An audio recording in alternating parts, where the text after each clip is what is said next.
श्रीकृष्ण जन्मदिन को हिंदू शास्त्र अनुसार जन्माष्टमी कहुए। यह जन्माष्टमी भाद्रव मास कृष्ण पक्षरे अष्टमी तिथि होता है। यह व्रतर महत्व कौन?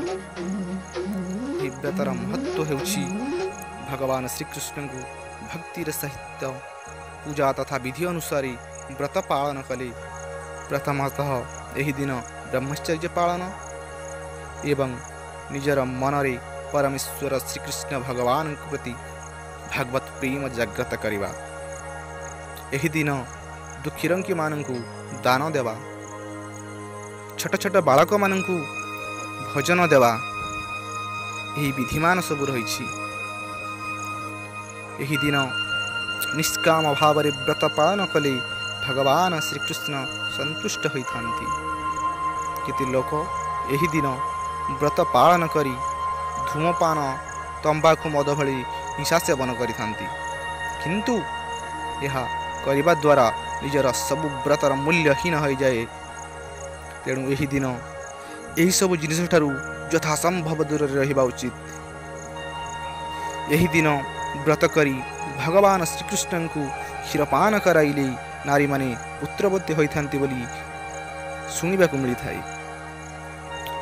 सही मानकर सब मनस्कामना पूर्ण होता है जो माने यही व्रत पूर्ण निष्काम भाव पालन करिथांती। जदि दृढ़तार सहित यही व्रतर पालन करा जाए तेबे भगवान श्रीकृष्ण समस्तंकर मनस्कामना पूर्ण करिथांती। सब भारतीय कृष्ण प्रेमी माने यही व्रत को विधि और निष्ठार सहित पालन करिथांती।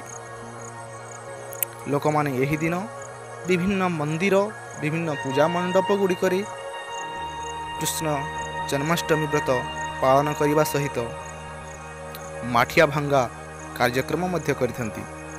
भारतीय मानू विनीत अनुरोध करुछु आम भारतीय संस्कृति और परंपरा को बंचाई रखंतु एवं आम संस्कृति को कृष्ण प्रेम कृष्णमय जगत यही दुनिया को कृष्णमय रूप में देखंतु। यहाँ द्वारा भगवान श्रीकृष्ण संतुष्ट हेबे। दर्शक बंधु, आज कार्यक्रम विरति नेउछि। प्रत्येक कृष्ण प्रेमी मानू विनम्र निवेदन कृष्णमय जगत गुरु भगवान श्रीकृष्ण को समस्त ठारे देखंतु एवं भगवान श्रीकृष्ण निजर जीवनर गुरु बोली विचार करंतु। वर्तमान कलिकाल रे केवल एकमात्र आश्रय होउछन्ति भगवान श्रीकृष्ण। श्रीकृष्ण भगवान के चरणार बिंद तरी निजको समर्पण करंतु। दर्शक बंधु, आज कार्यक्रम विराम नेउछि। पुणी देखा हवा आ गोटे नूतन अध्याय नूतन शिक्षा उपरे। तेरे पर्यंत आमको विश्राम दियंतु। रहुछि दर्शक बंधु, नमस्कार। जय श्री कृष्ण, जय श्री कृष्ण, जय श्री कृष्ण।